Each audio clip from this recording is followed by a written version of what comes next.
and just being good to one another. The people at the top collaborate, and the people that are at the bottom compete. Find yourself, be happy, and good things will happen. Justice for Taco Bell. It was everywhere. Which I've come close to freezing to death a couple times. That one's super pleasant. What? Are you serious? It can't hurt walking around in life thinking that you're the man. Yeah. You guys are doing a good thing here. This is very good. I genuinely love this conversation. I love the Motive Podcast. Welcome back to the Motive Podcast. I'm your host, Leo Kosach. Alongside me, guys, no Kyle Cohn today. It's a rough one, but he left me hanging. It's all right, Kyle. Hope you're doing well. But our special guest today, as you can see, we're here in the Westchester East studio. Alongside me is retired Sergeant John Canterino. Thanks for being here, Mr. Canterino. Hey, it's a pleasure to be here with you. I feel like we've wanted to have like a law enforcement person on for a while, so it's a pleasure sitting down here. Very cool. But we were talking off camera for a bit. So you are local to the area, correct? More or less. I grew up in Drexel Hill, which is Delco outside of Upper Darby area. Greater Philadelphia area. Okay. So how was early life starting off? Let's start there. How was your family dynamic growing up? What was the early life like in the Canterino household? Grew up one of four. I'm the oldest. I have what they call an Irish twin of a sister. I was born in June of '69, and my sister was born May of '70. Okay. So I have two younger brothers. I can't call them little because they're both 6'2". Okay. And I'm all of 5'7" on a good day. There you go. So they're younger brothers. Grew up Catholic school for 12 years. St. Dorothy's, Cardinal O'Hara, Delco Proud, there you go. That whole Delco thing. It's strong. I feel like the Delco thing's become a mindset around here recently. I don't know. Well, as my wife is fond of saying, she grew up in Chester County. She grew up right down the street, but it's all the Delco people coming out to Chester County. Yep. We saw the good taste of life out this way, so we came out this way. But I was at O'Hara, got out of O'Hara in '87. Played football there for a couple years. Okay. Did the band, not the band, but I did the show. They needed a bunch of guys for Greece, so a bunch of offensive linemen and linebackers went and tried to play a bunch of tough guys from Greece, which was a blast. When did Grease come out, the movie? Oh gosh, before that. Yeah. But we did it as a Broadway. Show, and then from there I rolled down to Temple. Okay. I did 4 years down at Temple as a criminal justice major. Lived in the city while I was down there. Great school. Back then, the motto was you could have gone anywhere. You chose Temple. Okay. Now Temple seems to be a real positive place. Like a lot of people want to go down there. It's a great school, but I did 4 years down there, majored in criminal justice. I was one of those weird kids that at 5, 6 years old, I knew I wanted to be a police officer. Okay. I met a cop when I was 6 years old outside of my grandparents' house. An Upper Darby police officer stopped, talked to me, and just made an impression. And it was like, that's what I want to do. So I was down at Temple. My sister was playing hoops at Immaculata. And then both of my brothers started their own businesses right out of high school. One in the produce business, one doing hardwood floors. Both still do it now. My sister's over at Immaculata as their VP, and after coaching there for about 20 years. And then from Temple, I rolled into the state police. Awesome. Before we get too far, I want to rewind. So, you went to O'Hara. How was your time at O'Hara? What do you say, diving into, for our high school audience a little more, and I'm sure we have listeners at O'Hara, but how was your time at O'Hara, getting involved? Did you enjoy school overall? I did. I really liked O'Hara. High school is very different now than it was then. Even at the Catholic high schools like O'Hara, I don't consider them private schools. That's like the Prep and Villa Marie. Right. It was very different. A lot of nuns, a lot of priests. I've heard the stories. I had a sister that could probably hit me from 50 yards away with a chalk eraser right between the eyes. Another nun used to keep a water gun in her desk drawer, so when you'd act up, she'd open the drawer and she'd hit you with the water gun. Yep. But it was cool. Everybody really got along. Not a lot of drama. Back in those days, O'Hara was a huge school. My graduating class. As freshmen, we started with over 1,000, and I think we graduated 800. Okay. But it was amazing how many people you still got to know It was a community. I'm Right. still in touch with a lot of people I went to high school with. Yeah. What would be the public school you would have gone to? Up at Darby. Okay. Yeah, I would have been up at Darby. But back then, the way Catholic schools were set up, they were actually funded by the parishes you grew up in. Okay. So there, from an economic standpoint, it wasn't a burden as much on parents as it is today. Right. Yeah. So were there more people going to Catholic school at the time, when you say in the area, than public school? Oh, yeah. Okay. Oh, absolutely, because we had multiple Catholic schools within a couple miles of each other. Yeah. Grade school and high schools. Yeah. So you said you always wanted to be a police officer from a young age. You had an impression. Was like military ever a thought or something like that? It crossed my mind. When I was at Temple, I tried ROTC. Okay. I hooked up with the Navy ROTC for a little while and kind of decided it wasn't for me when I had an established ROTC guy telling me if I was 1 ounce over a certain weight, he might have to shave it off me. And I was like, nah, I'm not ready to stop my college experience yet. Yeah. So I gave it a hot minute, but just really wasn't something that I had jumped into. Okay. But yeah, so you found yourself at Temple out of O'Hara, criminal justice. I mean, speaking of Temple, I want to hear your thoughts on this. So, like, obviously you hear everything, like, Temple, it's so dangerous, like, the area. Like, what are your just general thoughts on that overall right now, just, like, in present day? How was it back then, too? Back then, they used to tell us, they gave us, like, a 5 or 6 block radius Okay. from the center of campus. Try to stay within a 5 or 6 block radius. I never found it. I can honestly say I never had a negative experience down on campus, even if we walked off campus a little bit. Me and my buddies were always jumping on the subway, taking Broad Street line down to South Street or heading down to all the way down into South Philly, stuff like that. We didn't have any problems. That's not to say there wasn't, but you just had to be smart. Yeah. If you're walking down off campus down the neighborhoods at 2:30, 3 o'clock in the morning by yourself, that's anywhere in a big city. Yeah. And today, I think today's even better. Okay. I mean, I know they've had some rough goes on the news. We've seen it. But generally, I think Temple does a good job. And the campus has gotten so big that as long as you're sticking to where you're at and don't wander too far. And again, my daughter went to school in Washington, D.C. It was the same deal. Okay. You know, you just had to be aware that you were in a large city. Right. Yeah, just making common sense Common decisions. sense. Yep. Yeah. What does school look like? What do you say for criminal justice? Like, as someone that I've no experience, like what is criminal justice? Like, is it a lot of classroom work? Is it a lot of like out in the field? Like, how do you get a degree in criminal justice? It's what you make of it. Okay. So my son's doing a criminal justice degree currently at Alvernia. I've always been an advocate, if you're taking criminal justice, minor in something.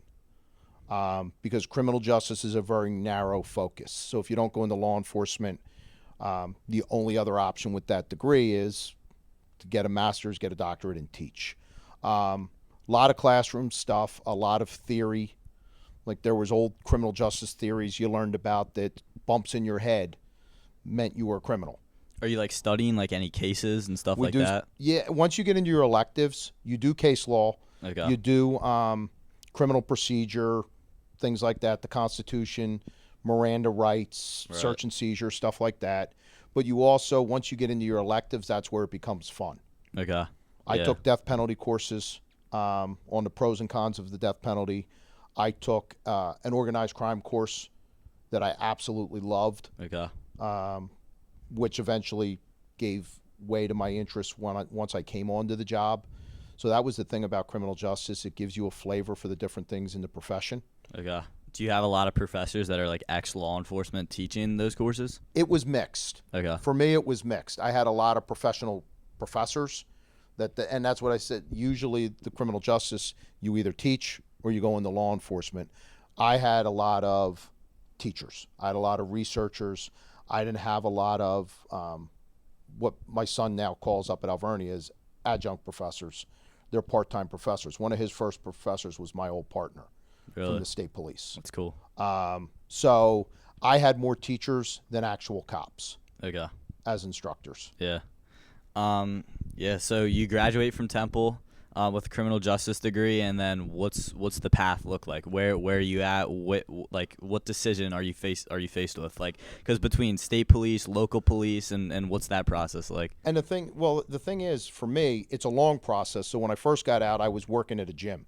Okay. There's an old gym. It's no longer there, closed last year after COVID, but there was a gym right across from the old Eastern State Penitentiary. And I worked there for him for a couple years while I went through the process. And it's all applications. It's all interviews. I applied to a bunch of federal agencies, a bunch of local agencies.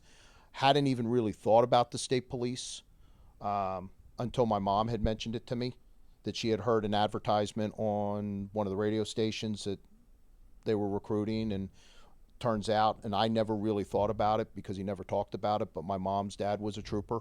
Okay. And she had suggested, well, why don't you do like Grandpa did, and why don't you look at the state police? So in 91, I started the application process for the state police. It takes about a year. And then oral interview, physical fitness test, background test, written test. Nowadays, they do a polygraph, they do a psych eval. And then I got into the academy in March of 93, thanks to a blizzard. Okay. There was a giant blizzard. I got a phone call on a Sunday that said, you're supposed to come to the academy in May, but we have people that no-showed. Can you be here tomorrow? And I looked outside and said, well, I got about 6 feet of snow in front of my house. I'm not sure I can get there. They said, all right, be here by the 18th. So 3 days later, I was up at the State Police Academy for the next 19 weeks. Wow. So where was that? Where was the academy? It's in Hershey, right across Okay. the street from Hershey Park. Okay. And is that like the main academy? Does everyone in the state go there? Now everyone in the state goes there. Okay. Back then, we were doing a lot of classes because we had just hit early 90s is when the Vietnam era troopers were starting to retire. So there was a big push for hiring, which we're going through a second phase of that now. So we had multiple classes going at the same time. We had a class at the academy. A couple months later, there was a class at Valley Forge Christian College. We rented space at Fort Indiantown Gap. Yep. So we had multiple classes going at any time because a state police class can run from anywhere to 100 to 150 cadets. Okay. And so you said 19 weeks? For me, it was 19 weeks. It's now up to 26. Okay. So what's the state academy look like? Because obviously, it's intense, right? It's intense, and it's for somebody that didn't come from a military background, it was shocking.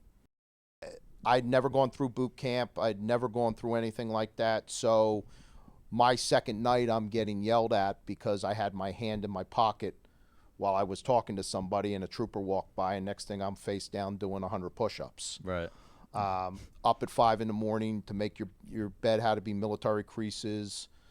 Your closet had to be set a certain way, certain spacing between everything, because your room could be surprise inspected. I mean, I come back to my dorm room and all my stuff's on the ground and on the floor because a trooper came in and trashed the room. Yep. So for somebody that's never been through a military experience before, it was definitely eye-opening. Okay. The first week or two, I honestly did question my decision as to what am I doing here. Yeah. I mean, that's definitely like, what do you say? That's what they're like looking for, right? Like to someone that questions himself and then can overcome that, right? Correct. Yeah. And it's all mental. And you learn that Mm-hmm. as you move through it, as you get more into the training, you learn that it's a game. Yeah. You're not going to get hurt. You might get. When I say you're not going to get hurt, you're not going to be seriously injured. Nobody's out to hurt you. Yeah. They want you. Your instructors want you to succeed. Right. So, but they also have the mindset of, we're going to break you down, and then we're going to reshape you into what we believe a Pennsylvania State Trooper should be. Okay.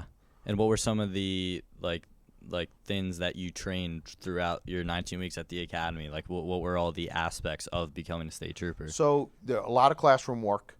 Okay. And the classroom work's everything from learning. So as a trooper, you're responsible for enforcement of not just criminal law, but vehicle law. We have guys that do truck stuff, making sure trucks are in compliance. We can enforce game law. There are a lot of times you'll go to court and you'll be the attorney. You won't have a district attorney there for you for a preliminary hearing or certain hearings. So a lot of classroom work, learning the crimes code, the vehicle code, rules of criminal procedure, interview and interrogation techniques. Back in the day, they got away with it, but we used to have an 8-hour block just on block printing because all of our paperwork was handwritten. There were no real computers and cars, so it was a lot of that and a lot of time spent in the gym, a lot of time spent in the training tank, the pool, and the range. Yeah, and I'm kind of familiar with the Fort Indiantown Gap. They have a range out there, right? Yes. Like, because that's National Guard. It is. Okay. It is. But the Hershey Academy now also has its own range that's been updated for it's outside. Yeah. So the benefit to that is I went in the summer, so I learned to shoot in the heat and the rain. Yeah. But there are guys that went through in the dead of winter and they're shooting in snow conditions. Yeah. Yep. So yeah, what did the last week in the academy look like to graduate? By that point, we were starting to be seen by our instructors as peers. We weren't necessarily cadets anymore. It was all about cleaning things up, getting ready for graduation, prepping for where you were going. By your last week, you knew where your assignment was. You knew, like for me, I went to Lancaster. Okay. Guys knew where their assignments were, so there was a lot of time spent prepping for that, prepping for graduation. No different than graduation when we prep here for graduation. You guys have 3 or 4 practices leading up to it. Yeah. We did the same thing. It was a couple different practices, and we're responsible for the condition of the academy. Okay. So a lot of time was also spent polishing and shining and making the place look like it should for graduation. Yeah. Yep. So yeah, what happened after you graduated? What you said you were in Lancaster, and then what happens? You get a car? Like, what's the process? No, so you go to Lancaster, you go to your first station, and you spend 60 days with training officers, Okay. 30 days each with 2 different officers. I had never been to Lancaster before. I was one of those guys that very rarely left Delco.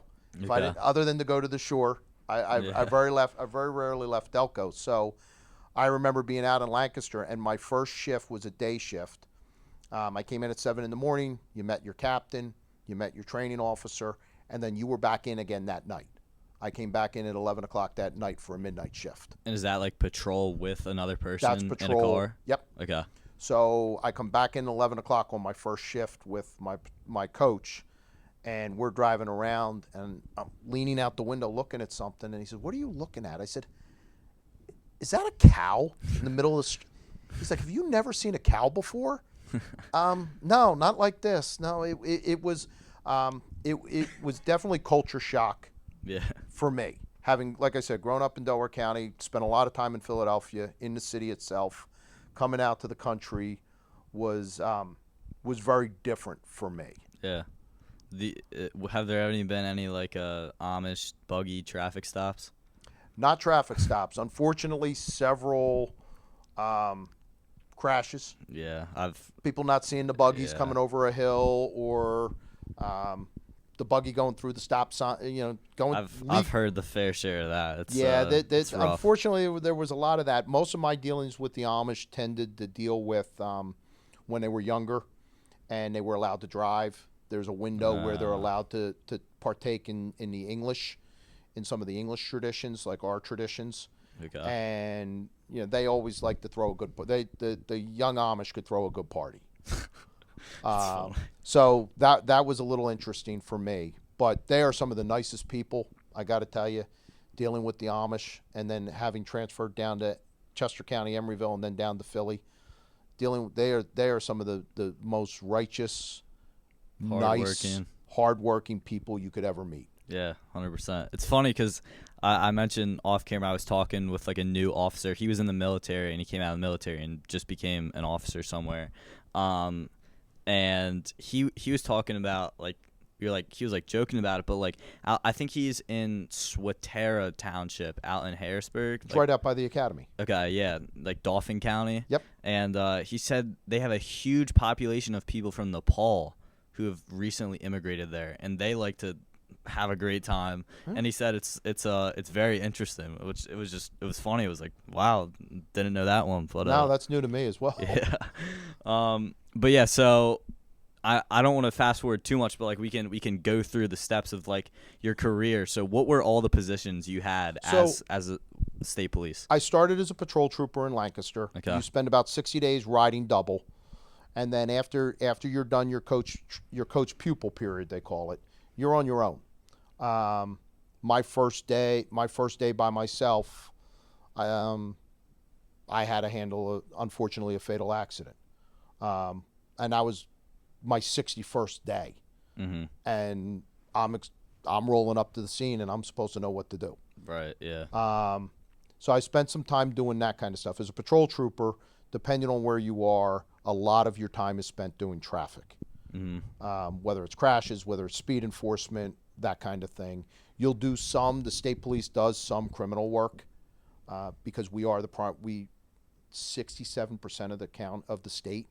We actually are the primary police force for. Yeah. So we'll handle everything. But I realized traffic wasn't my wheelhouse. I didn't like writing tickets. And my bosses knew I didn't like writing tickets because they would ask me why so many warnings and why not more tickets. So eventually I interviewed for a position as an auto theft investigator just to learn how to do it. And my boss was like, it's yours if you want it. So I transferred to Emeryville, which is right out on Strasburg Road. And I spent the next about 5 or 6 years as either bouncing between criminal investigations, which is everything. I specialized in child abuse, unfortunately. That's a tough one. And somehow I was always the investigator whenever there was a police-involved shooting. There you go. I handled a couple of those. And then I went to auto theft for about 3 years and had a blast because it was plain clothes, take-home car, goatee if I wanted. I didn't have grooming standards. And we got involved. I worked with the FBI, and we did a multi-state auto theft ring that involved the mob in South Philly, involved groups out of New York. That's how I got to know some of the guys down at the Eagles because supposedly they were selling to the players, stolen cars to the players. They weren't, but we had a guy that was connected to the team, so I got to go down and meet Ray Rhodes. I got to meet the original Big Dom before there was Big Dom. There was a guy by the name of Anthony. So for me, the state police was great because it just opened up a lot of doors for me. So I spent some time doing that as a detective, and then I went into organized crime for about 7 years. Okay. Work in South Philly, work in Northeast Philly. Yeah. I want to touch on all of that. But so traffic stops. So you hear just so much, you see so much like stuff about traffic stops, like just how to handle it. It's like what's your personal takeaway and experience with traffic stops? Because there's just so much just like noise on the internet about everything nowadays. I'll say to you the same thing I've always said to family, I've said to friends. Both of my kids, as soon as they got their driver's license, had the conversation with them. If you're ever traffic stopped, 4 ways, acknowledge that you know they're back there. Like especially my daughter driving by herself, if she didn't feel comfortable stopping somewhere, I told her don't stop, but don't ignore the car behind you. If there's flashing lights and a siren, turn your 4 ways on, turn your dome light on, and acknowledge that you know they're back there, and then drive to some place where you feel is safe. Once you're stopped, dome light on, windows down, hands on the steering wheel. Wait for the officer to come up. And every officer's different in how they approach traffic stops. Most of the younger officers today, they'll tell you why you're being stopped and then ask for your information. I'm kind of old school. I was always, hey, Leo, can I get your license, registration, and insurance, please? Yeah. Well, what did you stop me for? I said, I'll explain all that to you in a minute. Yeah. Because what you don't want to do is you don't want to get into, well, I wasn't speeding. I didn't run that stop sign. I didn't do. So if people want to adjudicate, as I said to our kids one day talking about it, you don't want to adjudicate on the side of the road. If I already have your information, I can say, listen, I'm going to go back. This is what I stopped you for. I'll be back up in a minute, and you can pull yourself from that situation, and it cuts back on your temper getting up or you're getting frustrated, and it also cuts back on the operator's ability to get frustrated. Yeah. So I always just say acknowledge the officer, follow the instructions. Even if you feel it's a bogus traffic stop, if you feel like you didn't do what they said, there's a recourse for you for that. And that's what court's for. If you get a citation, I'll honestly tell you, Leo, more traffic stops that I ever wrote citations for started out as a warning. Yeah. Always went up there with the idea of, hey, these people are going to get a warning, and they worked themselves into a citation. Yep. Yeah. From what you see online, it's like it seems like it's what it always is. All it is just, again, you're not going to win that argument on the side of the road. Yeah. I think I remember hearing you say that at the assembly. It's like, yeah, it's bingo. Right. There's avenues for it. When I was a sergeant, I used to get phone calls from people saying this trooper wasn't nice to me, or this happened or that happened. Everything's recorded. Mm-hmm. So there's always avenues. And know that if you're stopped and you feel like you were treated unjustly or unfairly, there's avenues for that. Call the department. Request it. Take a hearing. There are ways to do it other than getting yourself jammed up on the side of the road. And the whole idea of I want a supervisor, that's not, in our case, I've had that happen. I've had troopers be told, hey, they want you to come out here. No, I'm not coming. I'm busy. I'm not coming out. We're not required. Law enforcement's not necessarily required to send a supervisor to a traffic stop. Okay. So there's just follow instructions, be polite, be professional. If the cop's being difficult, and I know they can be, they're not perfect. They could be having a bad day too. Just know that you have avenues to protect yourself, just not doing it on the side of the road. Yep. Yeah, 100%. The transitioning to auto theft you mentioned. What are some of the things you investigated and looked for, like you said, like with the cities and the mob and everything with auto theft? I know it's still prevalent. Like there's a huge business. Like I've seen videos on, shipping over across seas and then they're gone and you can't track them and it's hard, makes it harder. But so what did you see in auto theft overall, and how did you investigate that? Well, it was funny because if you know, I don't know, you might know Mr. Collins, Ryan Collins, who's our CSO next door at Fugit. He's my counterpart at Fugit. He was a Westchester police officer. I actually met him my first couple weeks in auto theft because he recovered a car in the back of an alley, and come to find out that they changed all the identification numbers on the car. Like VIN? The VIN number, yep. Okay. So they changed all those numbers out, and that turned into a 3-year investigation of a group of guys that were coming down from New York. They would go to the long-term parking of the airport, train station, stuff like that, and they would look for high-end cars. Right. Because they figured nobody'd be missing them for a little while. They'd take them up to New York. They would change the numbers. And then they had a connection with the Philly mob that could get them counterfeit titles. And then they'd resell the cars with the counterfeit titles. Yeah.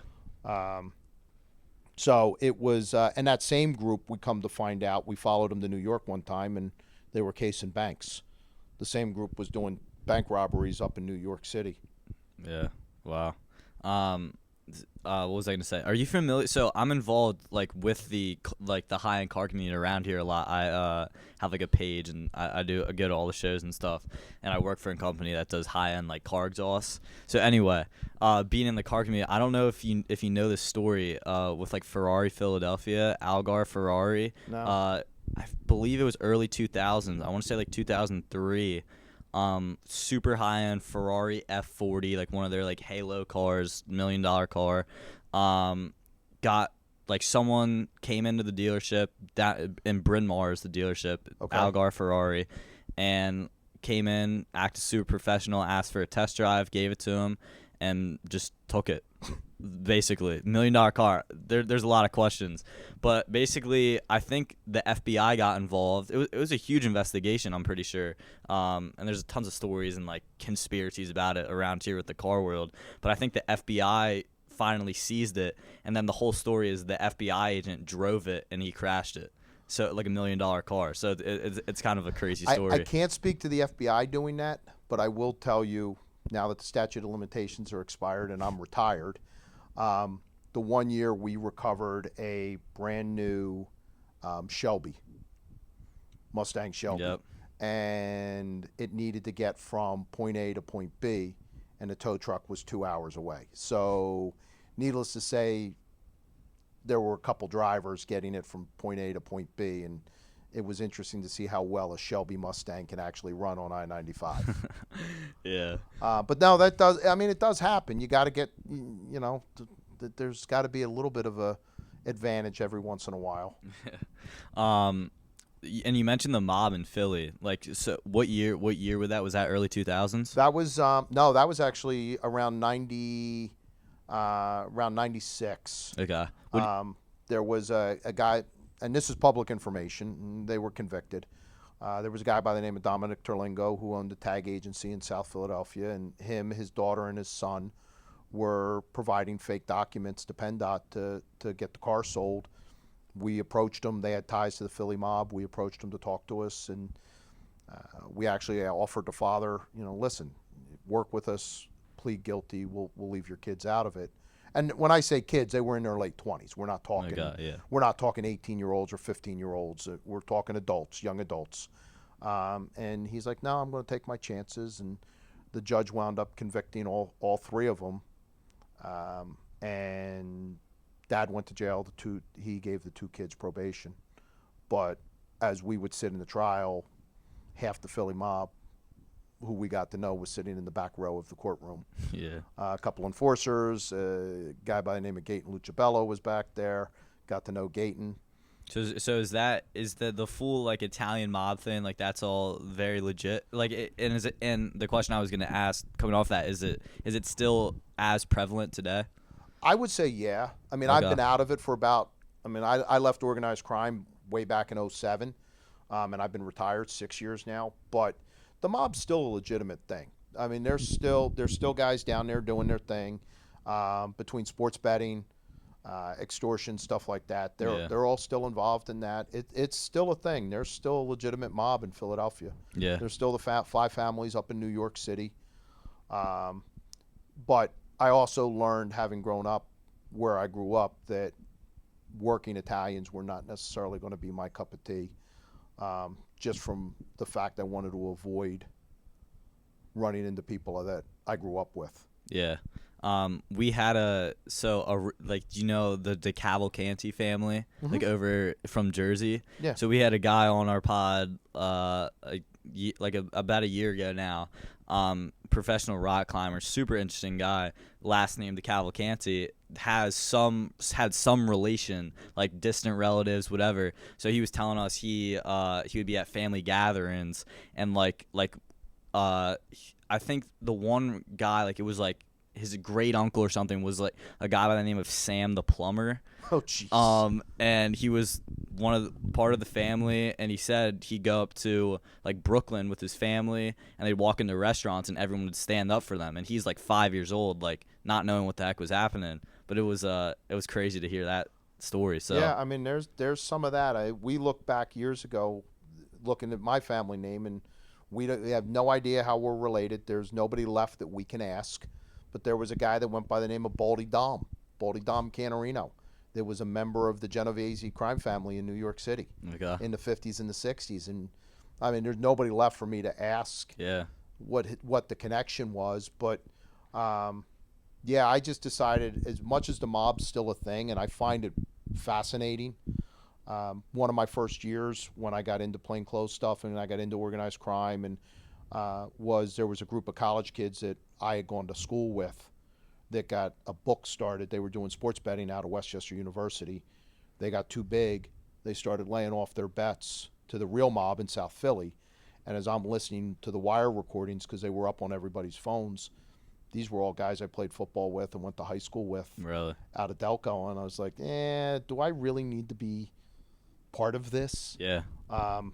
Because they were friends. Yeah. They were guys that I liked and I hung out with, and we partied. We partied down the shore with in the summers in college, and I wanted to try to avoid. That's the one downside about law enforcement and trying to stay in your area. You want to avoid running into stuff like that, and being, because I had a guy come up to me at a high school reunion and ask me, "Hey, can you help me out with this guy, a buddy of mine? He's in a little bit of trouble," and I'm thinking he got a speeding ticket.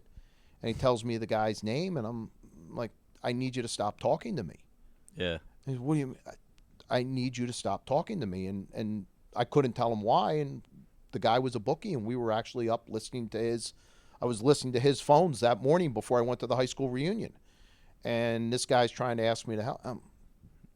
So I eventually transferred to working Russian organized crime because I didn't know any Russians. Okay. And so when you say Russian organized crime, so what did you oversee is for that?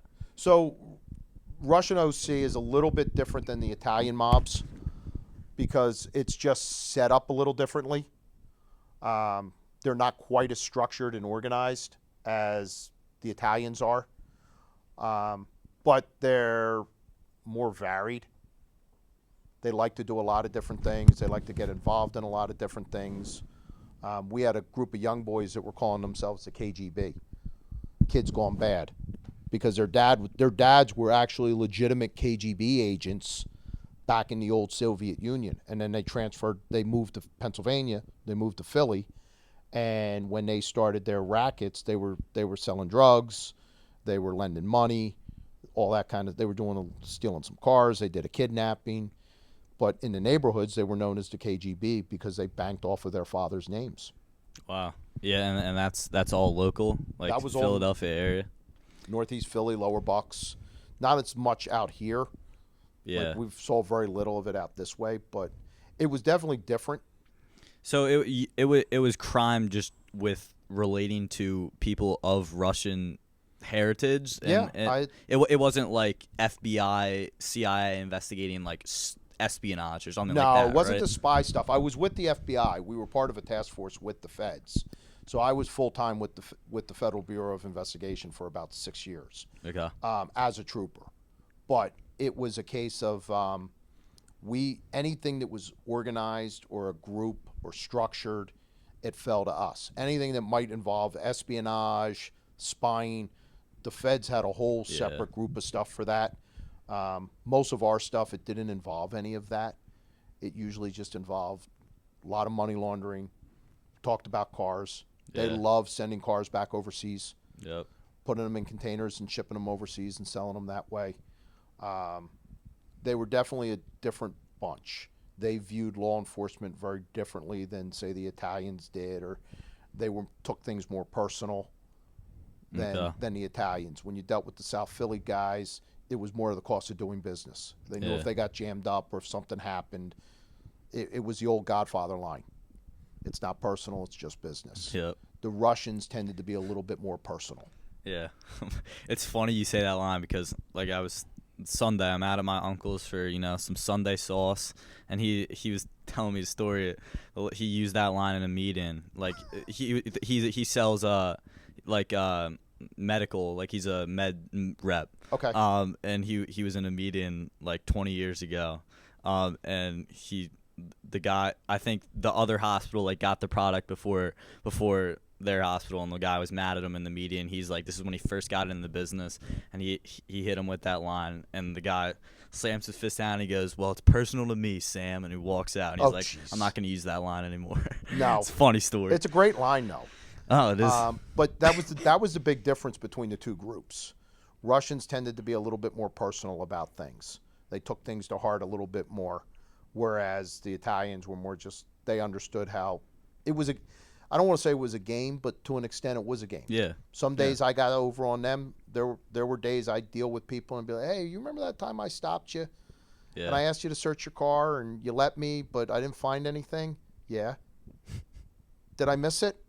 Oh yeah, you missed it. I had whatever stuffed under wherever he had it in the car. I was like, okay, you got me that time. Yeah. It was never. You can't take stuff. As a law enforcement, you can't take it personal. Mm-hmm. But back then, the bad guys didn't take it personal either. If you got if you got them, you got them, and it was just kind of the way it was. Right. And then so from. I mean, I don't know if you have anything else you want to touch on for the Russian organized crime thing, but I saw then police corruption. Was that one of your tasks, investigating? Unfortunately, and I've had this discussion with people in general that get mad about what they call the thin blue, the blue wall of silence. the cops look out for cops and they never turn on each other, and they, even if they do something wrong. The reality is that's not the reality. If there was a cop doing wrong, it makes us all look bad. Right. And in my time in the state, unfortunately, there were 3 or 4 instances where troopers were doing things they shouldn't have done. For various reasons. None of them were truly nefarious, but there were people that had some issues, and we got involved with investigating some troopers that one trooper committed a burglary, was committing burglaries because he had an addiction problem, and he was too scared to ask for help. Yeah. So he went down that path. So unfortunately, we police our own because it makes us all, it hurts all of us. Mm-hmm. It hurts our reputation. It hurts. So we've had a couple troopers doing that. We had a trooper that was, one of the things the state police does right is they don't let you necessarily go home right away when you get out of the academy. They give you a chance to go out to establish yourself in your position so you're comfortable with who you are. But unfortunately, some guys do that, but then when they do go home, they fall back in with people they shouldn't be falling back in with. And in one case, these 2 guys fell back in with old buddies from the neighborhoods, and they wound up getting involved in these guys ripping off other drug dealers for them.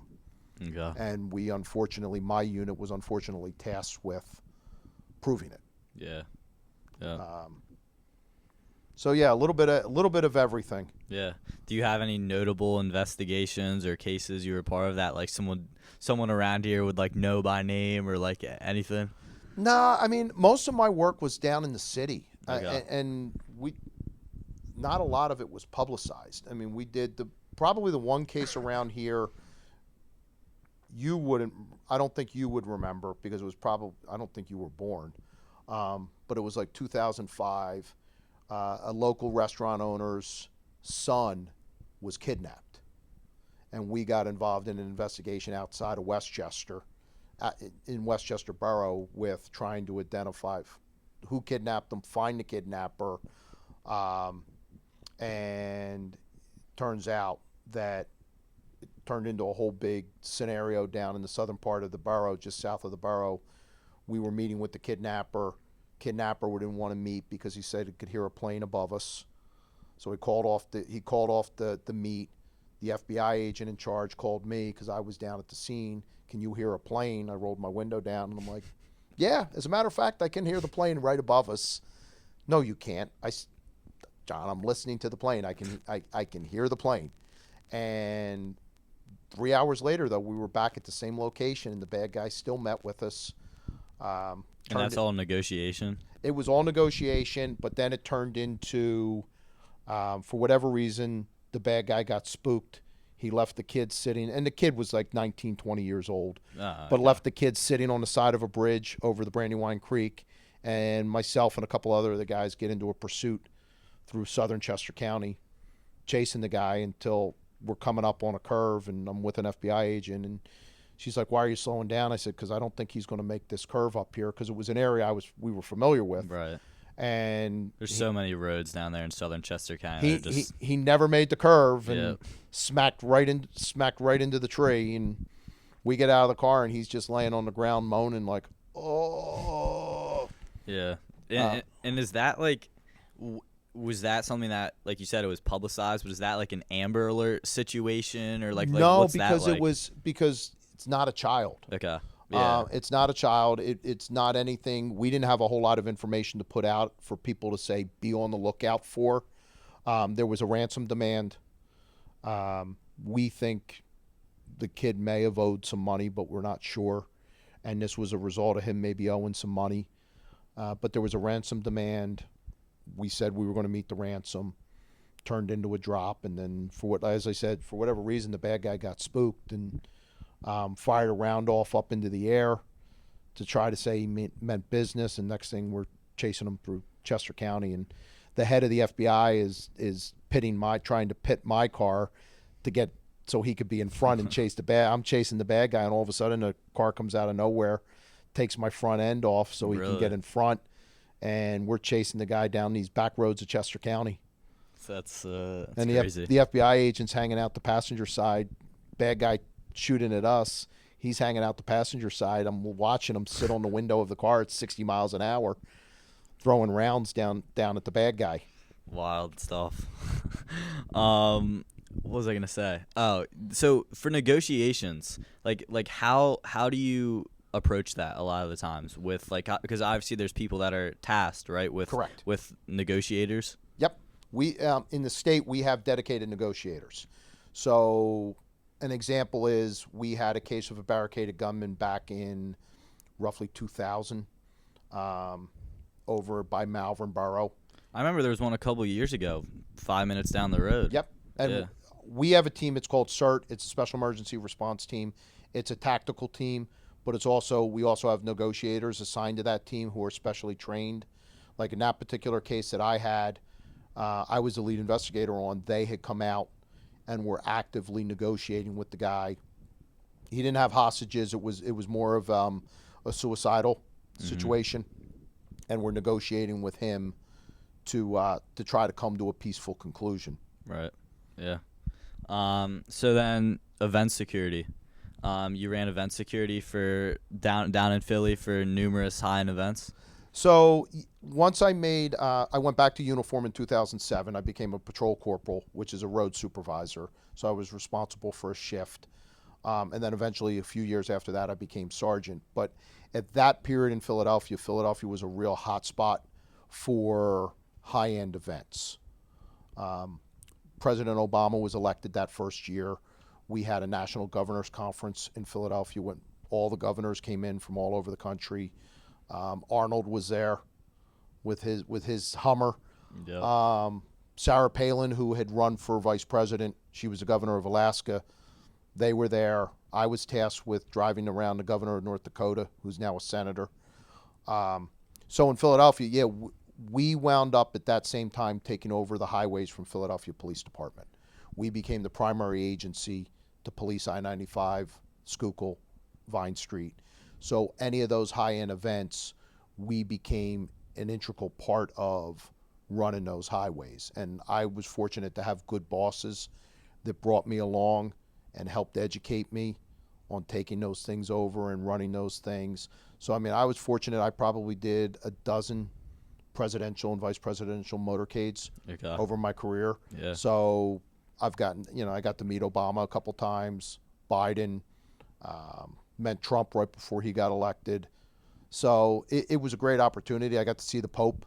Yeah, I was there. I was there. From me to you, he drove past me. I didn't, kind of quick wave as he went past me. What was that, 2014? 2015. 15? Yeah. So So I can honestly say I got to see a Pope in 1979 when I was a little kid in Philly, and then I got to see another one. yeah. So yeah, we were responsible. State winds up being responsible for any visiting dignitaries from other states, like the governors. We provide extra security for those folks. So anytime those people came in, I wound up getting involved in the DNC, the Democratic National Convention in 2016. So the night before, I was running the motorcade for President Obama when he was hanging with John Bon Jovi and Bruce and Yep. and all those guys down by Independence Mall the night before the election. Okay. So it was a great opportunity for all that, but it's Yeah. a lot of timing, a lot of planning that Yeah. go into those type of events. So what are you looking for in terms of crime and people in those types of large mass events? Well, usually for me, what I was assigned with a lot of the traffic detail Okay. stuff. So I'm looking for disabled vehicles. Okay. I'm looking for anything that could be considered curious or odd in and around the event setting. Even when I retired and I worked for the Eagles for a little bit, doing a similar role, liaisoning with Philadelphia Police and our other law enforcement partners. A lot of it was just keeping an eye out for odd things. That one thing that just doesn't fit everything else around it. Yeah. Do you have any examples of? I mean, we had issues when I was working for the Eagles. We always had issues of unattended bags, Yeah. vehicles left in spots where we shouldn't have a vehicle left. I mean, it's amazing where an Uber will leave their Uber car while they go grab something to eat. Things of that nature. We fortunately never had anything where we had to say we needed to cancel an event or we needed to postpone an event because of suspicions. Yeah. I want to ask you just about the case a couple years ago, the Cavalcanti case in here. Should the prison escape? Yep. What were your thoughts on that? And were you? I mean, you were retired, but you knew a bunch of people working on it, I assume. Yep. So the guy. That was only last year. Sorry. Right. I can't. It was last year. Yeah. I can't speak to the escape. Like I don't know enough about how the prison is set up down there for that. I can speak to. I know there was a great frustration with the amount of time that it took, but I can speak to the lieutenant colonel, which is our deputy commissioner, George Bivens. George ran that manhunt. Colonel Bivens was somebody I've known my whole career. He's 3 for 3 on these. He's led 3 manhunts for escaped murderers, and all 3 have been brought in. He did the Cavalcante one. He actually searched for back in 2014. A guy by the name of Brian Dixon was killed up in Blooming Grove, a corporal. Brian worked for me for about a year in Philly when he first made corporal, and he transferred back up there. And a guy by the name of Eric Freen sniped him as he was walking into the barracks at 11 o'clock at night. Took, I think it was 41 days. Wow. For us to find, for us, meaning the state police and the U.S. Marshals and the FBI, and they found him in the woods eventually, but it takes time. The thing about the Cavalcante thing, I followed it as closely as I could. I talked to some of the guys that I still knew. Everything that could be done was being done. When you're dealing with one guy and you're trying to find one guy in that area, the Longwood Gardens area, and then making his way up here, it's hard. And sooner or later, I knew they'd catch him because he'd make a mistake. And that's exactly what happened. By going into that guy's garage, I think, and grabbing that rifle. There was a guy working in his garage doing some things. He had a rifle nearby. Well, Cavalcante grabbed the rifle when the guy had his back turned, I think.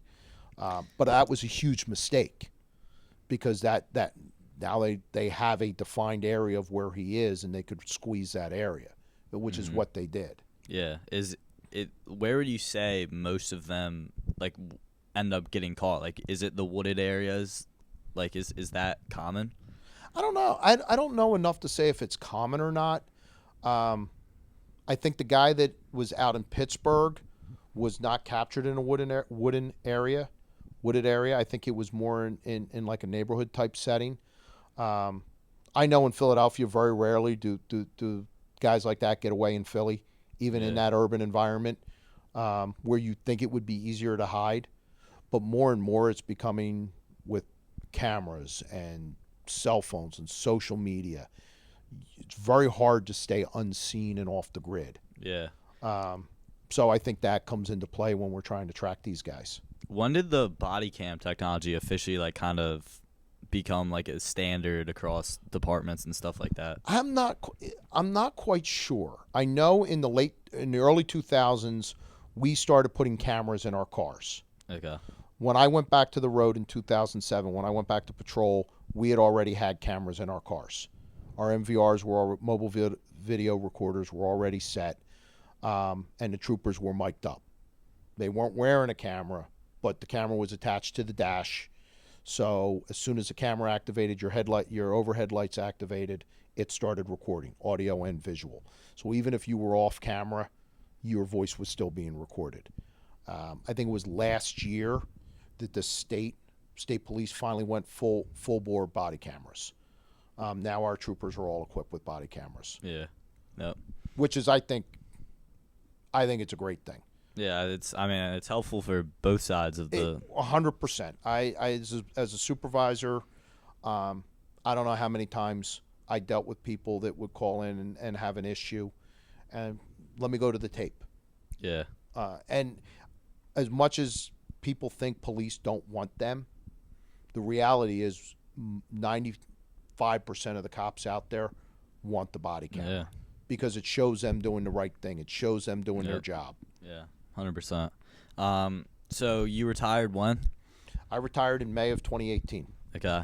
And did you know that was how did you know that was like the time for you? And how did that go? It just I had left Philadelphia. I was this sergeant in Philadelphia. I was a patrol sergeant in Philadelphia, which I loved the job. Just for different reasons, the way things were going, it was changing a little bit. The leadership of where I was going in a little bit of a different direction. So I made the decision to try something new. So I had transferred down to one of our casinos. So the state police have troopers and supervisors at all the casinos throughout the state.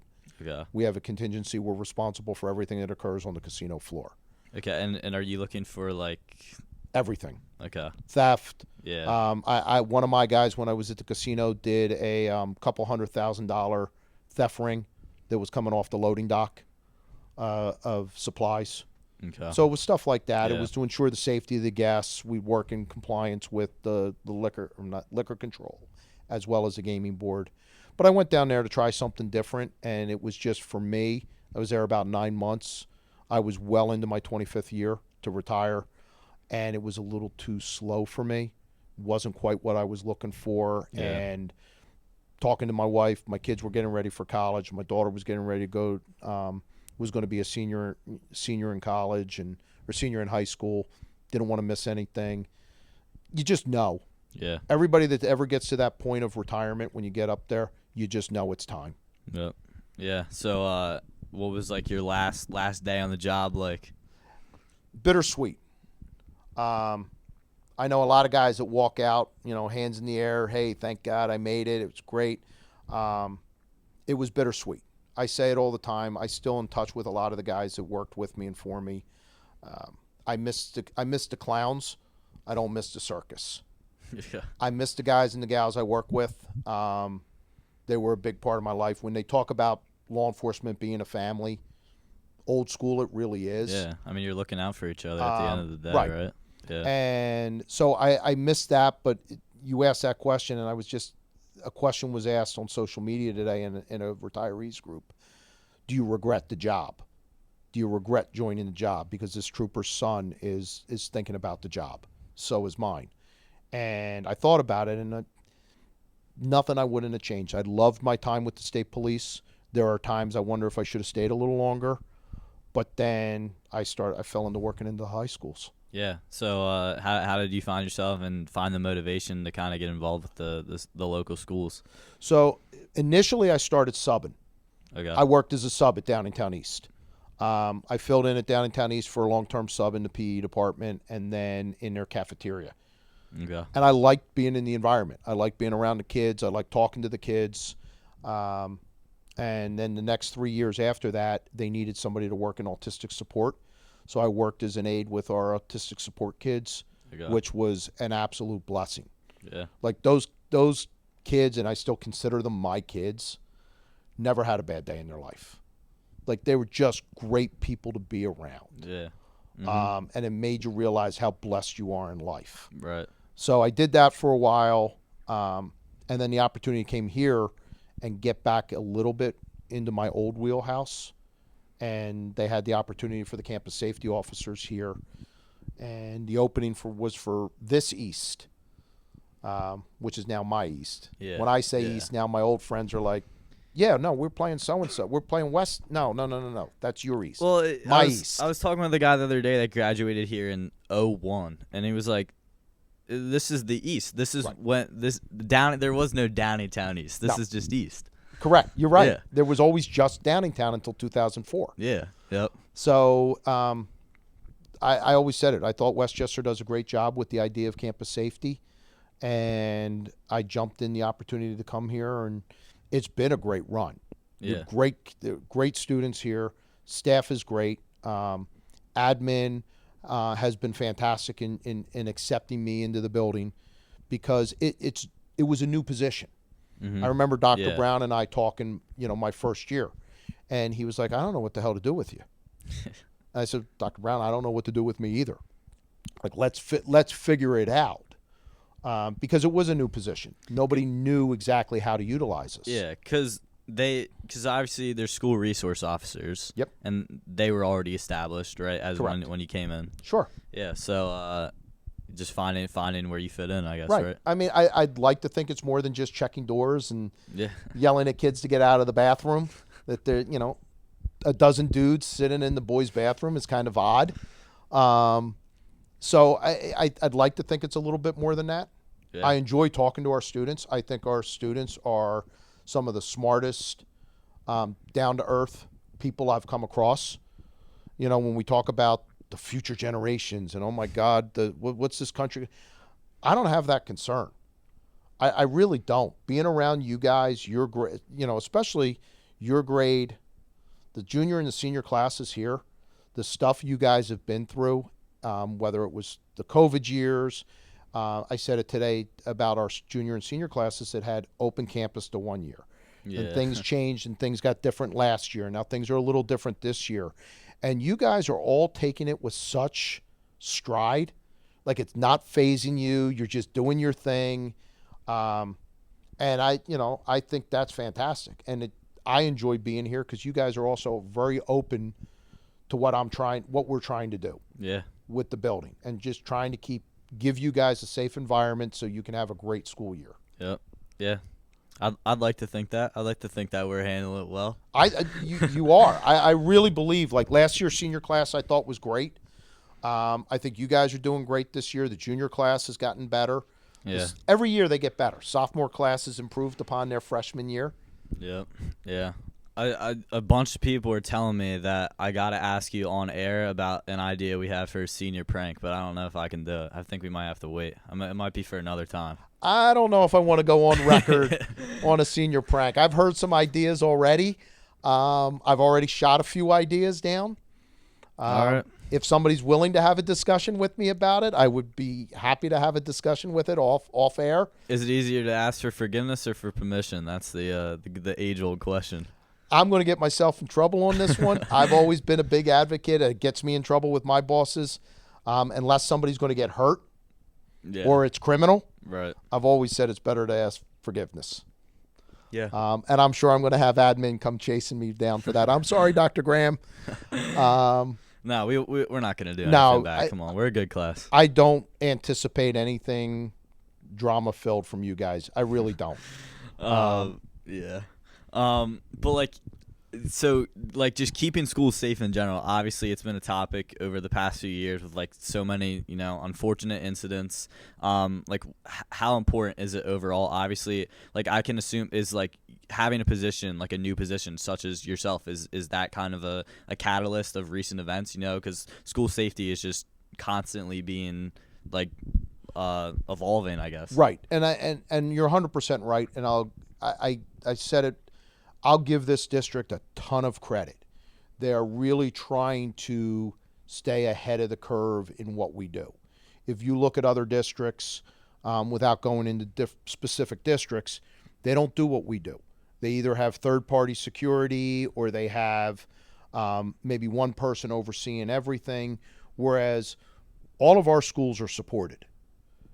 Yep. All 17 schools are getting supported from the public safety department. I mean, I really believe we're ahead of the curve on this stuff, and the district is.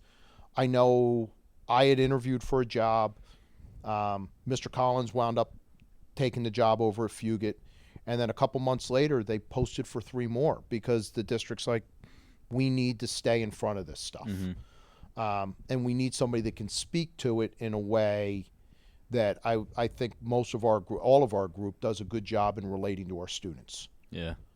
I had a couple of students say to me, "You're scary." I'm like, well, I'm not trying to be scary, but there are times where you need to be a little bit real about the world we live in. Yeah, without a doubt. What's the biggest lesson you've taken away after being on the job for 25 plus years, being involved with the school? It can be safety oriented or just life in general. Is there a biggest takeaway you have? There is. And I actually said this to somebody today, as a matter of fact. Be kind. I know it's kind of an overused thing lately, but be kind. You don't you never know, And I said, like that cop that's on a traffic stop, he might be short with you. Maybe his wife just left him. Right. Maybe something just happened. Or that kid sitting by himself at lunch. Maybe he lost a parent. Right. I talked to a guy at the gym this morning. I didn't realize it. He had lost his father when he was 8. And there were some things that had happened. Because I finally said, "Are you good?" And he told me, hey, this happened with my mom. I lost my dad when I was 8, and I'm really struggling with this. Yeah. It doesn't cost you anything to be kind. And I wish I had known that. If I had gone back and do my career over again, I think I would have incorporated a little bit more of that attitude in my career about being kind. Take a minute. You see somebody sitting by themselves in the building. Oh man, how you doing today? Yeah. It's all it might take. Maybe that kid, he just needs to feel seen. Yeah. But no, my biggest takeaway after 25 years is be kind. I don't know how many jobs could have been handled differently when I was with the state if somebody would have just taken a minute to think about the next words that came out of their mouth. Yep. Yeah. It's like that quote. People won't remember how you like every word you said, but they'll remember how you made them feel. So it's just being straight up and just kind. That's I don't think it costs you anything. Yeah. And to close it out, so all our high schoolers, everyone in the school, teenagers, like, do you have advice for kids of like teenage age, staying safe, staying smart, going into college, like just general advice for kids our age specifically going into the real world here? Take a breath. Enjoy what you have in front of you. Understand you're going to make mistakes. But those mistakes in almost every occasion are not going to be the end of the world. Whether it's, you got jammed up for catching a vape, or you got jammed up for sliding out of a door.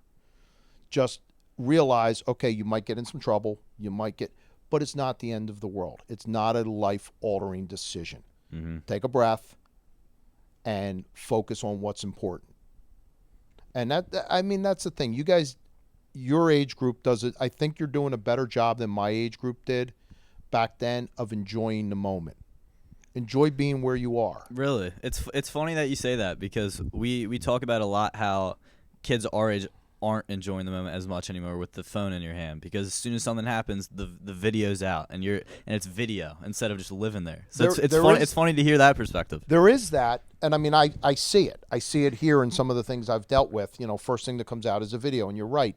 But I've talked to enough of you guys, whether it was here or whether it was when I was at Downingtown, that I really do believe that the majority of our folks are learning to enjoy. All I got to do is go to a football game. Yeah. I stand in that student section, or I watch that. I don't see phones out. Yeah. I see them enjoying being in the game. I don't even know the kid's name, number 90 for our football team. At the Henderson game, he was leading the student section from the sidelines and like dancing, and but he was enjoying the moment, and our student section was enjoying the moment. Yeah. And that's what high school's about. That's what you want to take out of here, are those kind of experiences. And you're right. And when you're buried in the phone, it's hard you're not getting that. Yeah. So if you saw you can do it at a student section football game, you can put the phone away. You can do the same somewhere else. But just stay in the moment, enjoy yourselves, realize you're going to make mistakes, but that's part of moving through life. 100%. Can't agree more. Well, I think that's a great place to wrap this up. Mr. Canterino, thank you so much for being here. Appreciate your time. Appreciate you staying after school here. So. Oh, no worries. Thank you so much. It's my pleasure. Appreciate awesome. you. Thanks, man. We'll see you around. You got it. Take care, guys. Peace out.